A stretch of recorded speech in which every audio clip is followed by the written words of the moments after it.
Tanpa ragu menggunakan teleportasinya, Tang San sudah muncul di depan dua Raja Roh yang berdiri bersama. 8 tombak laba-labanya menembus bentuk mereka yang tercengang seperti kertas. Vitalitas mereka juga terkuras saat tubuh mereka tertusuk. Dengan demikian, sejumlah besar kekuatan roh yang dikeluarkan Tang San dengan cepat pulih. Selama kesempatan seperti itu ketika Tang San dapat sepenuhnya memanfaatkan kemampuan pengeringan dari 8 tombak laba-labanya seperti ini, Tang San memiliki daya tahan tempur yang sangat kuat. Dia bahkan tidak perlu menggunakan racun yang sangat beracun pada 8 tombak laba-laba, yang harus dia lakukan hanyalah mengeringkan dan dia akan menyedot semua yang telah ditusuk hingga kering. Dan selama proses ini, Tang San hanya menggunakan 2 detik. Untuk menghemat waktu, sementara 8 tombak laba-laba Tang San masih membawa 2 mayat, dia sudah berteleportasi di depan Raja Roh lain dan mengulangi proses penusukan yang sama tanpa jeda. Pada saat dia selesai, hanya ada 3 Master Roh dari cabang Balai Roh Kota Gengsin yang masih hidup. Pada saat Mears dan teman-temannya sadar, mereka sudah tidak peduli dengan pembantaian di sekitar mereka, dan praktis siap untuk meledakkan kemampuan roh terkuat mereka kapan saja. Mungkin untuk melindungi hidup mereka, kekuatan roh yang mereka lepaskan sudah cukup untuk tiba-tiba menghancurkan domain Dewa Kematian. Dalam situasi yang mengancam nyawa, mereka berhasil mengeluarkan potensi maksimal mereka. Tang San menjatuhkan 3 mayat kering di tombak laba-laba di depannya. Bukannya mundur seperti yang diharapkan lawannya, dia malah bergegas maju untuk menghadapi serangan frontal penuh dari 2 Raja Roh dan Kaisar Roh secara langsung. Cahaya keemasan menyelimuti tubuh Tang San, membuat serangan lawannya tidak efektif seperti lembu tanah liat yang larut di lautan. Tatapan birunya yang dingin mencerminkan ketakutan di mata mereka. 3 lawan, di 3 arah yang berbeda. Setelah menahan serangan gabungan mereka, Tang San sudah muncul di depan Raja Roh lainnya. 3 detik tak terkalahkan yang diberikan oleh tubuh emas yang tak terkalahkan sudah cukup bagi Tang San untuk melakukan banyak hal. Sementara mereka bertiga terpana oleh bagaimana Tang San tidak terluka oleh serangan roh gabungan mereka, 8 tombak laba-labanya telah menembus Raja Roh itu. Dada. Cahaya berwarna ungu juga keluar dari mata Tang San, dan kepala Raja Roh terakhir meledak menjadi hujan darah. Waktu yang dia pilih untuk melepaskan cahaya Dewa Ungu adalah ketika kemampuan roh mereka telah berakhir. Bagaimana mungkin dia bisa memblokirnya? Mears menjadi gila. Baik itu serangan mematikan yang mengerikan, cincin roh ke-6 berwarna merah darah atau fakta bahwa dia berhasil menahan 3 serangan habis-habisan tanpa terluka, telah membuat ketakutan di hatinya mencapai tingkat maksimum. Ketika seseorang mencapai tingkat ketakutan ini, itu tidak bisa lagi disebut ketakutan tetapi kegilaan sejati. Tapi, Tang San bahkan tidak memberinya kesempatan untuk menjadi gila. Tubuh emas Invincible instan berakhir, Tang San sekali lagi menghilang menggunakan kemampuan teleportasinya yang menakutkan. Keduanya adalah Kaisar Roh, tetapi bagaimana mungkin Mears hampir membandingkannya dengan dia? Bahkan elite level Spirit Do Luo mungkin kesulitan melawan Tang San secara langsung. Meskipun Tang San sudah menghabiskan lebih dari 80% kekuatan rohnya, hasil akhir dari pertempuran ini masih tidak akan berubah.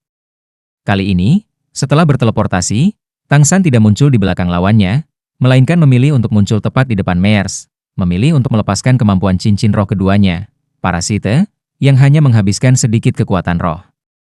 Menenangkan Mears yang menjadi gila, 8 tombak laba-laba di punggung Tang San memanfaatkan momen pengekangan ini untuk beristirahat di tubuhnya.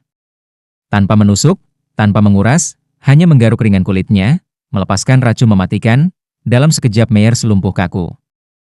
Ini, keputusan yang lebih tua? Maya bertanya sambil tergagap. Sampai sekarang, dia mengira Titan adalah sesepuh Aula Roh, dan Tang San adalah bawahannya. Tang San tertawa, tawa dingin, dikelilingi oleh cincin mayat ini, penampilannya yang tersenyum, mirip dengan Dewa Kematian, membuat Mears kehilangan semua harapan untuk bertahan hidup. Ini adalah keputusan saya sendiri, ini adalah minat yang saya kumpulkan dari Spirit Hall. Ketika Anda mencoba mengambil kebebasan dengan Xiao Wu saya, nasib Anda sudah disegel. PSSST. Hujan darah meletus, tanpa menyerap, hanya dengan menusuk, 8 tombak laba-laba tebal secara instan merobek tubuh manusia dengan keras, pemandangan yang mengingatkan ketika Tang San masih berada di dalam kota pembantaian. Semua rasa sakit yang ditekan di dalam hatinya dikeluarkan dengan pembantaian ini hari ini. Dia tidak pernah bisa melupakan perasaan tidak berdaya ketika Xiao Wu mengorbankan hidupnya untuk menyelamatkannya. Tang San bersumpah untuk dapat mengendalikan kehidupan, untuk mengendalikan hidupnya, untuk mengendalikan kehidupan orang lain. Dibaptis oleh pembunuhan di kota pembantaian, pemandangan beberapa mayat di sini tidak berpengaruh pada Tang San. Melempar mayat Maya yang hancur ke lantai, dia diam-diam pergi untuk mengumpulkan senjata tersembunyi yang dia gunakan pada para master roh ini.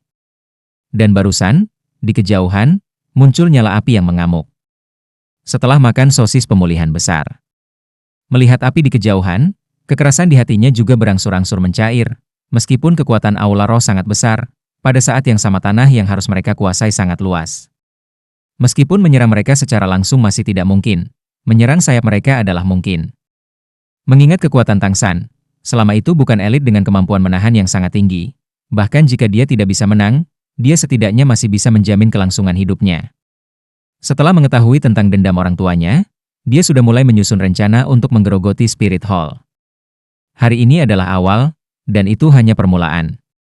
Pembalasan orang tuanya, pembalasan Xiao Wu dan juga pembalasan Clear Sky School, dia perlahan tapi pasti akan membayar semuanya ke Spirit Hall. Langkah kaki yang keras datang dari kejauhan. Meskipun gangguan di sini minimal, lampu yang menyilaukan masih dengan mudah menarik perhatian di dalam kota Gengsin. Melangkah melewati lantai berdarah, Tang San secara bertahap menyatu ke dalam kegelapan.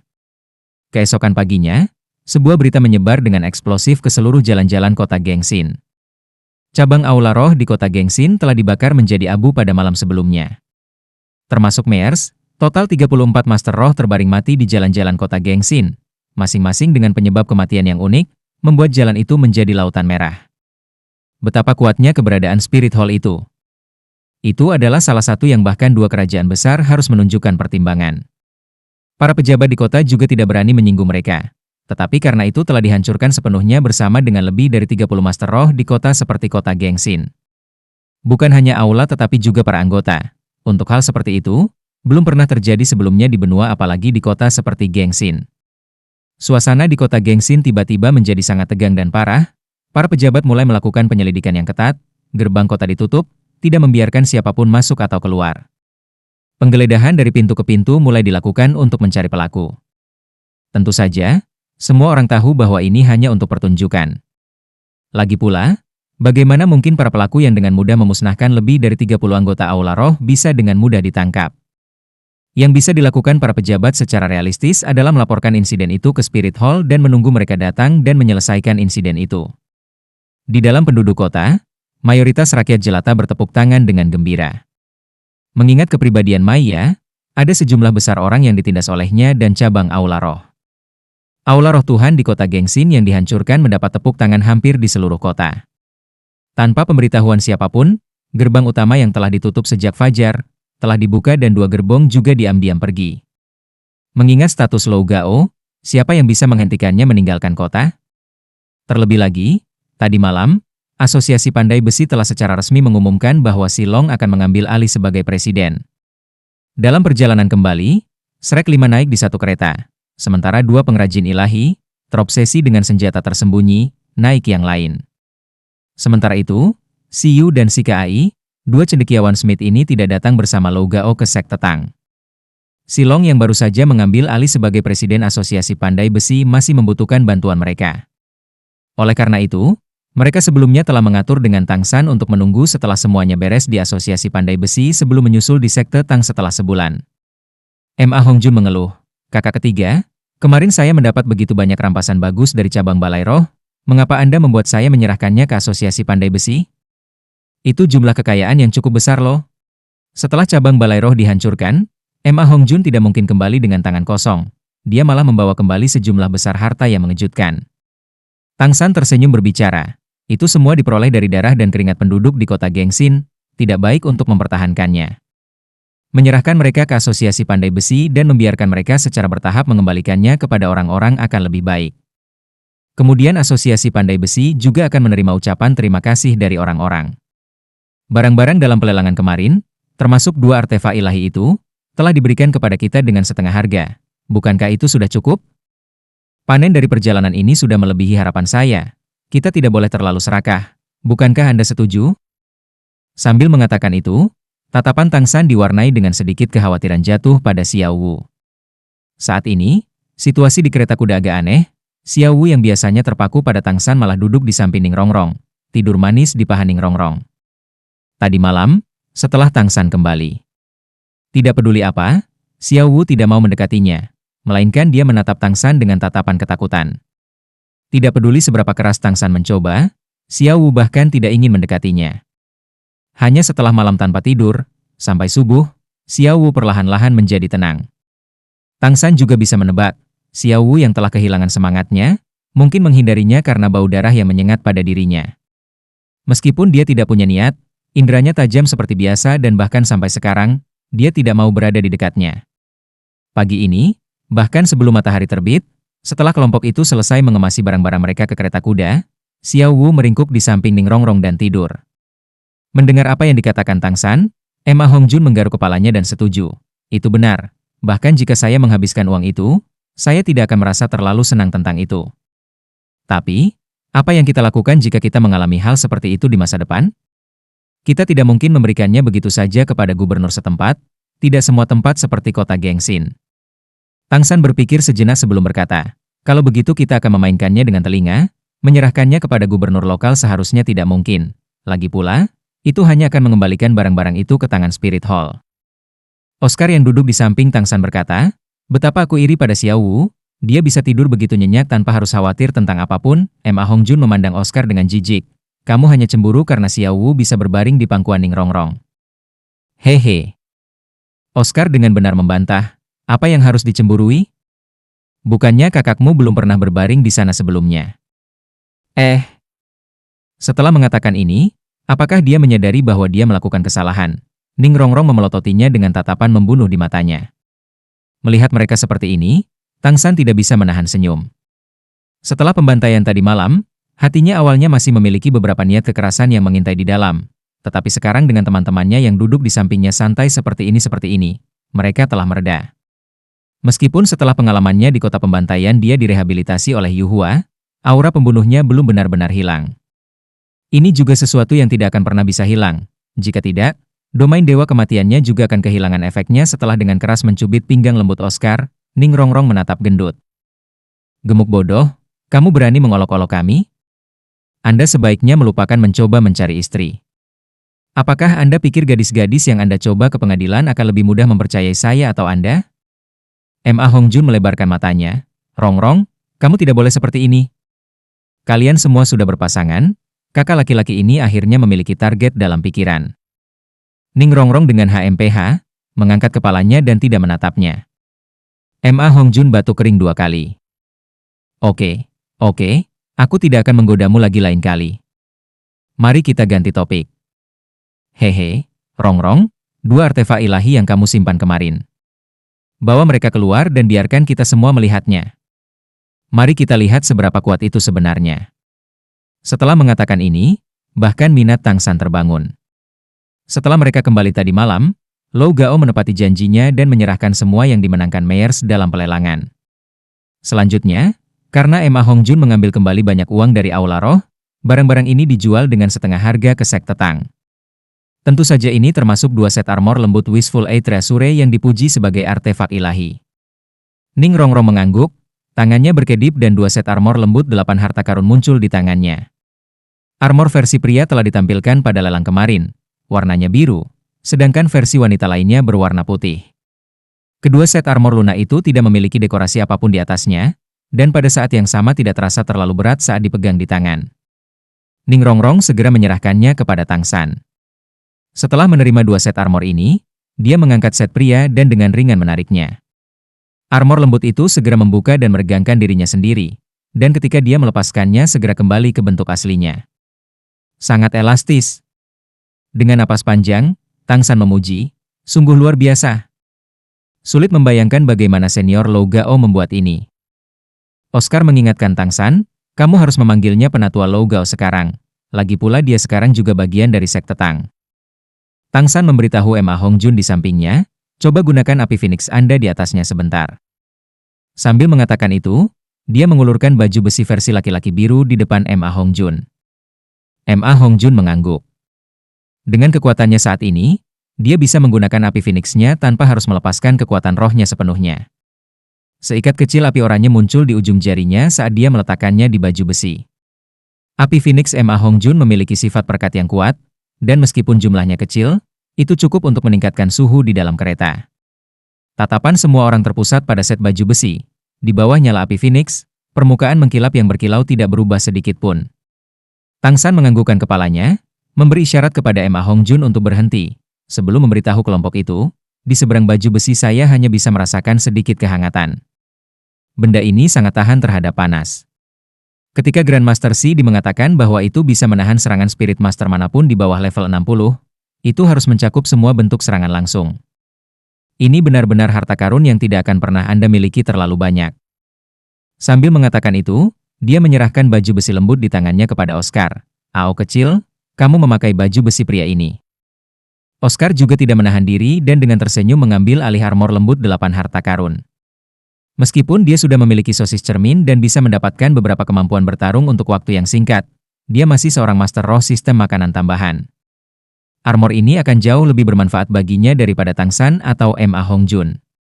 Memegang set baju besi putih lainnya, wajah Tang San menunjukkan keraguan. Melihat Ning Rongrong dan Xiao Wu yang tidur manis di pangkuannya, dia tidak bisa membuat keputusan. Baik Ning Rongrong dan Xiao Wu tidak memiliki kemampuan bertahan, tetapi hanya ada satu set baju besi. Kepada siapa dia harus memberikannya? Uang itu berasal dari Seven Treasury Glazed Clan dan hampir semua juta koin emas yang mereka bawa telah dihabiskan. Tapi Xiao Wu sekarang jelas lebih rentan daripada Ning Rongrong. Selanjutnya, berdasarkan perasaannya, dia pasti akan lebih menyukai Xiao Wu. Tetapi karena seperti ini, dia tidak dapat membuat keputusan. Ning Rongrong pintar dan tahu apa yang membuat Tang San bermasalah. Sambil tersenyum dia berkata, "Kakak ketiga, mengapa kamu tidak memberikannya saja padaku? Ketika kita berhenti untuk istirahat nanti saya akan memakainya pada Xiao Wu, dia lebih cocok untuk itu." Bukankah Senior Lou Gao juga berjanji untuk membuatkan armor ini untuk kita? Saya bisa mendapatkan satu dari dia kalau begitu. Tang San menyerahkan baju besi itu, dengan rasa terima kasih yang keluar dari matanya, namun dia tidak mengucapkan sepatah kata pun terima kasih. 7 iblis Rek telah melalui hidup dan mati bersama. Mengucapkan terima kasih sekarang hanya akan menjadi munafik. Xiao Wu tidak mendekati Tang San selama 3 hari penuh. Setelah 3 hari, situasinya perlahan berubah. Ketakutan di hatinya berangsur-angsur berkurang. Sementara aroma berdarah di Tang San juga berangsur-angsur mereda, baru kemudian dia sekali lagi mendekati sisi Tang San. Wanita berwarna putih Wishful 8 Treasure Soft Armor telah dipindahkan ke Xiao Wu. Mengenakan armor ini sedikit merepotkan, tentu saja itu berarti melepasnya juga tidak mudah. Terlebih lagi, itu juga menempel di kulit. Oleh karena itu pada malam hari, Tang San tidak lagi harus menghadapi siksaan kebahagiaan dan rasa sakit pada saat yang bersamaan. Meskipun Xiao Wu yang mengenakan baju besi memiliki lekuk tubuh yang sama menariknya, itu masih lebih baik daripada daya tariknya saat tidak mengenakan apa-apa. Sementara mereka sekitar 3 hari lagi dari Heaven Do Empire, Lou Gao berinisiatif mencari Tang San untuk berbicara secara pribadi. Ma Hongjun, Oscar dan Ning Rongrong sementara pindah ke kereta lainnya. Mengenai Xiao Wu, Tang San tidak mau membiarkannya pergi. Karena Lou Gao juga tahu tentang kondisi Xiao Wu, dia tentu saja tidak keberatan. "Penatua Lou Gao, untuk apa Anda mencari saya?" Tang San memandang Lou Gao, dari ekspresi Lou Gao, dia bisa melihat fanatisme di hatinya. Fanatisme semacam ini adalah sesuatu yang pernah dialami Tang San di kehidupan sebelumnya. Di dunia ini, itu benar-benar mereda cukup signifikan. Kemungkinan besar karena tidak seperti di dunia sebelumnya. Dia tidak sendirian di sini. Lou Gao mengeluarkan setumpuk diagram dari bawah lengannya. Ini adalah diagram yang diberikan Tang San kepadanya setelah mereka meninggalkan kota Gengsin. Itu adalah diagram lengkap untuk jarum bunga Pir Torrential. Inilah yang berhasil diperoleh Tang San sendiri dari dalam Tang Sekte. Tentu saja ingatan ini meninggalkan kesan yang mendalam padanya dan dengan demikian diagramnya juga sangat detail. "Tuan Sekte, orang tua ini memiliki permintaan yang saya ingin Anda setujui." Lou Gao berkata sambil menatap Tang San dengan saksama. Tang San berkata, "Kamu ingin membuat jarum bunga Pir Torrential?" Lou Gao dengan marah menganggukkan kepalanya. "Titan dan aku sudah membahasnya secara menyeluruh. Aku yakin sekitar 60% bahwa aku bisa membuat senjata tersembunyi ini. Master Sekte, kami juga memiliki Deep Sea Sunken Silver sekarang. Tidakkah Anda membiarkan saya mencoba? Saya percaya bahwa itu akan melampaui semua hal yang telah saya buat di masa lalu." Tang San menghela nafas dan berkata, "Senior, saya mengerti bagaimana perasaan Anda saat ini. Saya juga tidak meragukan keahlian Anda dalam kerajinan. Tapi, ada masalah yang sangat merepotkan saat ini, yaitu masalah Deep Sea Sunken Silver. Dengan kemampuan kita saat ini, hampir tidak mungkin untuk mempermainkannya. Kecuali, Anda punya beberapa metode." Setelah berbicara tentang ini, Lou Gao sedikit kecewa. Tidak mungkin, saya juga sudah mencoba. Benda itu terlalu ulet, bahkan Titan dan kekuatan penuhku hampir tidak bisa mengubah bentuknya dan tidak akan bisa menempanya. Tapi Titan mengatakan kepada saya, Anda punya cara, itu sebabnya saya datang kepada Anda. Master Sekte, Anda harus tahu bagaimana perasaan saya sekarang. Tolong biarkan saya bertanggung jawab atas proyek ini. Tang San berpikir sejenak sebelum berkata, baiklah, setelah kita kembali ke Sekte Tang, biarkan aku mengirimmu ke suatu tempat. Hanya orang-orang di sana yang memiliki kesempatan untuk memalsukan ini.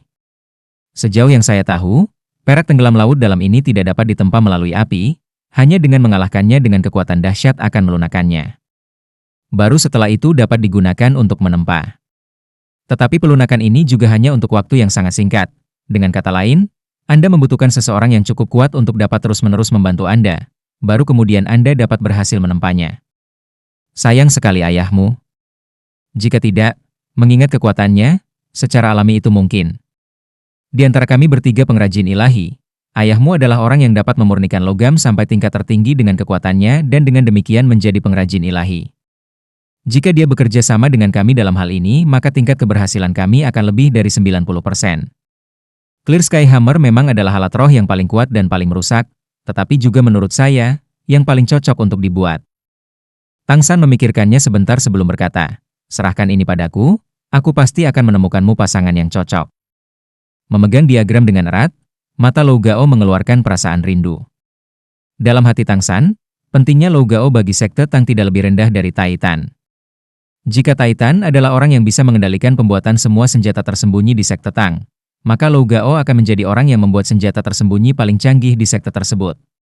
Dengan hadirnya dua Divine Smith ini, maka Tang San dapat lebih memfokuskan energinya dalam melatih dan menangani berbagai urusan di sekte, dan tidak harus berpartisipasi secara fisik dalam pembuatan senjata. Untuk membuat jarum bunga Pir Torrential juga merupakan keinginannya. Jika Lou Gao berhasil membuatnya, tidak diragukan lagi akan membuat Sekte Tang menjadi nama yang lebih tangguh. Malam adalah waktu kehidupan malam di Kerajaan Dou Surga benar-benar dimulai. Dua kereta kuda membawa Shrek 5 dan dua pengrajin ilahi ke kota. Untuk kembali dengan cepat mereka terus-menerus melakukan perjalanan sepanjang hari, hanya berhenti untuk tidur di malam hari, sehingga perjalanannya relatif lebih cepat dibandingkan ketika mereka menuju ke kota Gengsin. Kereta kuda langsung kembali ke ambang pintu Sekte Tang. Papan tertulis di Sekte Tang masih mengatakan klan kekuatan, seolah-olah tidak ada yang berubah saat ini. Tetapi setelah Tang San dan yang lainnya turun dari kereta, mereka melihat bahwa di depan gerbang, kepala klan pertahanan Niu Gao, kepala klan kecepatan Bai He, serta kepala klan pelanggar Yang Wudi, semua berdiri menunggu untuk menerima mereka. Tang San sedikit terkejut bahwa tiga pemimpin klan, tiga sesepuh keluar untuk menyambut mereka dan berkata, bagaimana Anda tiga tetua tahu bahwa saya telah kembali? Bai He tersenyum ringan, Tuan Sekte, jangan bilang kamu lupa apa ciri khusus klan kecepatan kita? Baru sekarang Tang San menyadari, kalian semua sudah memiliki klan-klan kecepatan mulai beroperasi? Bai He tersenyum, kita tidak bisa hanya duduk di dalam Sekte Tang sambil makan nasi. Setelah kami duduk, saya mengirim mereka semua keluar. Sekarang semua lokasi kunci di dalam kota surga Dou semuanya dipantau oleh anggota klan kami. Apapun yang terjadi di dalam kota juga akan segera dilaporkan kembali kepada kami. Ini juga merupakan praktik yang baik untuk klan kami. Niu Gao juga tertawa berkata, apa klan ini, klan itu? Kita semua adalah anggota Sekte Tang sekarang. Master Sekte, jangan hanya berdiri di sini. Mari kita semua masuk dan melihatnya. Kami tidak bisa membiarkan burung putih tua ini terus membual di sini. Anda perlu melihat apa yang telah kami capai bersama selama periode ini. Sekte kami pada dasarnya sudah mapan. Sentuhan akhir terakhir hanya perlu disesuaikan secara perlahan. Yang Wudi tidak berbicara tetapi hanya mengangguk ke arah Tang San. 4 klan individu bersatu di bawah Sekte Tang. Tang San pertama kali memperkenalkan 3 patriark klan ini kepada Lou Gao, sebelum kembali ke Sekte Tang dikelilingi oleh orang-orangnya sendiri. Saat berjalan melalui pintu Sekte Tang, dia sedang mempertimbangkan sebuah masalah, karena Sekte Tang dapat dianggap sudah terbentuk secara resmi, perlu ada perubahan dalam cara mereka berbicara satu sama lain. Tidak ada lagi faksi klan individu, melainkan gelar dan divisi yang bersatu. Jika tidak, bagaimana bisa disebut Sekte Tang?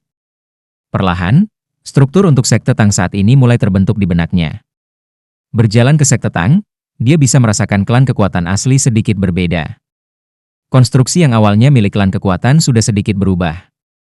Jika itu orang lain, Mungkin mereka tidak akan menyadarinya. Tetapi Tang San berbeda, karena setiap kali Tang San pergi ke suatu tempat baru, energi mentalnya akan selalu memeriksa sekeliling dengan cermat. Selanjutnya, alasan klan kekuatan adalah di mana sekte Tang akan berada di masa depan.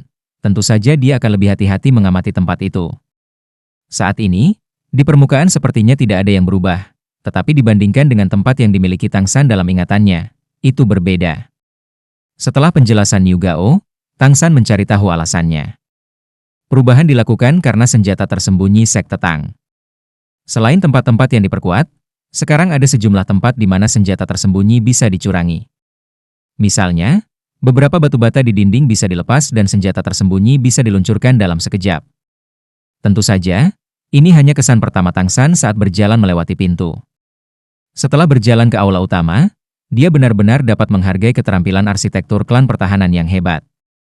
Area interior bangunan utama hampir 2 kali lipat, banyak bangunan asli juga telah diubah, dan banyak lagi bangunan yang berbeda telah ditambahkan. Betapa besar proyek itu. Dalam waktu singkat ini, klan pertahanan tidak hanya menyelesaikan seluruh konstruksi, tetapi juga semua bangunan baru tidak berbenturan sama sekali dengan gaya klan kekuatan asli. Itu sama sekali tidak mengeluarkan sedikit pun perasaan tidak memiliki. Semua bangunan di dalam sekte Tang memancarkan aura yang harmonis, bahkan perbedaan antara yang baru dan yang lama hampir tidak terlihat. Kerajinan macam apa ini? Prestasi klan pertahanan dalam arsitektur memberi Tang San rasa hormat yang sama seperti yang dia miliki terhadap Dewa Smith Lo Gao. Niu Gao berbicara kepada Tang San dengan suaranya yang menggelegar. Tuan Sekte, saat ini, Sekte Tang kami dibagi menjadi 5 distrik, masing-masing dari 4 arah mata angin adalah untuk sebuah klan, sedangkan area pusat akan menjadi kediaman Sekte. Saat ini, Sekte Tang kami memiliki total 1087 Master Roh, dan berdasarkan kondisi konstruksi kami saat ini, kami dapat menampung sekitar 400 orang lagi dengan nyaman, sehingga total kami menjadi 1500 orang. Juga menurut tata letak baru kami, saat Tang Sekte menghadapi serangan musuh, semua Master Roh dapat mengambil rute terpendek untuk mengambil posisi tempur mereka. Sayangnya, Anda melarang saya melakukan rekonstruksi dinding luar skala besar. Jika tidak, saya akan membuat sekte Tang menjadi kompleks seperti benteng. Tang San tersenyum berkata, Penatua Niu Gao, Anda telah melakukan pekerjaan yang sangat baik. Klan pertahanan memang penguasa industri konstruksi. Saya benar-benar tidak menyangka bahwa Anda akan dapat menyelesaikan proyek sebesar itu dalam waktu sesingkat itu. Sambil mengatakan itu, kelompok itu telah tiba di aula utama Manor, sebuah plakat besar tergantung di atas pintu Manor utama. Terukir dengan emas adalah kata-kata, Sekte Master Manor. Hal pertama yang mereka lihat saat masuk adalah cahaya terang dan terang. Halaman persegi yang luas. Di kedua sisi ada beberapa dekorasi sederhana tanpa tanaman lain di halaman. Di seberang halaman ini adalah aula pertemuan Master Sekte. Aula yang luas ini dapat dengan mudah menampung 50 orang dan tidak ramai. Lebih jauh di belakang adalah tempat tinggal Master Sekte. Tentu saja ruangan yang dirancang khusus untuk Tang San awalnya milik Titan, dan setelah didesain ulang, ruangan itu menjadi tempat yang paling terlindungi dengan baik di seluruh sekte Tang. Tetapi, sesuai dengan keinginan Tang San, tidak ada kemewahan yang berlebihan. Dengan semua orang duduk di aula pertemuan utama, Tang San duduk di kursi utama, di sebelah kiri adalah 4 patriark klan atribut tunggal dan Divine Smith Lo Gao, sedangkan di sebelah kanan ada 4 dari 7 iblis Rek. Karena sudah waktunya untuk bekerja, Tang San menyerahkan Xiao Wu kepada Ning Rongrong untuk dirawat. Xiao Wu juga sangat penurut. Selama dengan Tang San atau Ning Rongrong, dia tidak akan merasa gelisah. Sambil tersenyum, Tang San berkata, saya tidak pernah berpikir bahwa, dalam waktu sesingkat ini, saya akan kembali ke begitu banyak kejutan. Tang sekte kami akhirnya dapat dianggap mapan. Karena keadaan dunia Master Roh saat ini, untuk menghindari masalah, saya ingin menghindari menyebarkan nama kami di luar untuk saat ini. Penatua Niu Gao benar-benar memberi saya kejutan besar. Masing-masing dari 4 klan atribut tunggal adalah landasan fondasi sekte Tang kami.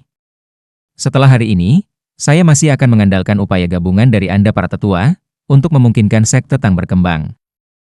Niu Gao berkata sambil tertawa, Tuan Sekte, semua orang di sini adalah bagian dari sekte Tang, Anda tidak harus begitu sopan.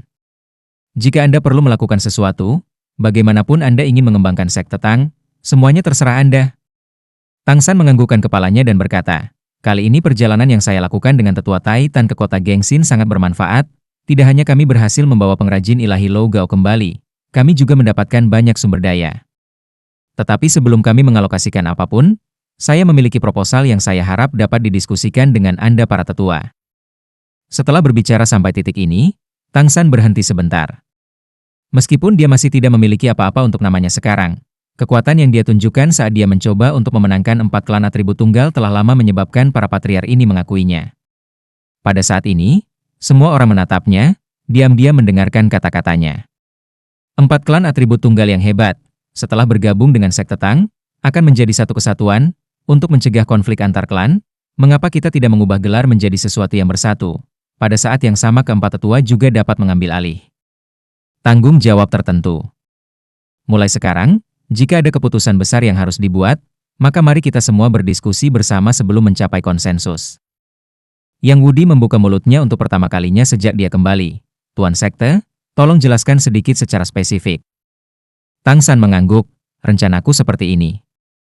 Keempat di sampingku ini adalah teman yang telah melalui suka dan duka bersamaku, dan akan bersama-sama dengan kalian para tetua bekerja sama dalam urusan sekte Tang di masa depan.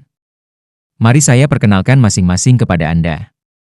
Yang pertama di sebelah kananku adalah sistem makanan tambahan peringkat 61, Spirit Emperor Oscar. Dia akan bertanggung jawab atas logistik sekte Tang di masa depan. Oscar berdiri dan membungkuk dengan senyum di wajahnya ke arah 4 tetua sekte dan Lou Gao. Oscar sama mudanya, tetapi tidak ada sedikit pun penghinaan di hati para penatua ini. Setelah mempelajari pelajaran dari Tang San, dan perkenalannya tentang Oscar, kilatan alarm bisa terlihat di mata keempat tetua ini.